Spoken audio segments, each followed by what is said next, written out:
Welcome back to Cooking with Guage. Here's your host, Guage.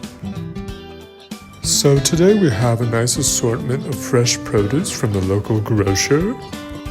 We're going to start off by chopping up the onions, garlic, and ginger, really to get that aromatic smell in there. Then we'll hop on over to our other veggies. I don't happen to know what this is, but it smelled very fragrant. I've never really used lemongrass before, but I chopped that up. Once again, another item, I don't know what this is. It does smell good though, so in the pot it goes.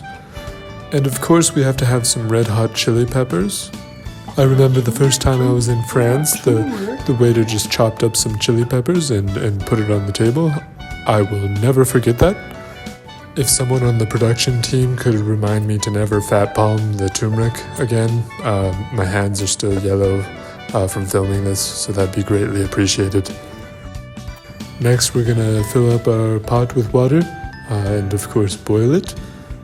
I remember my first time in France, the waiter boiled some water at the table.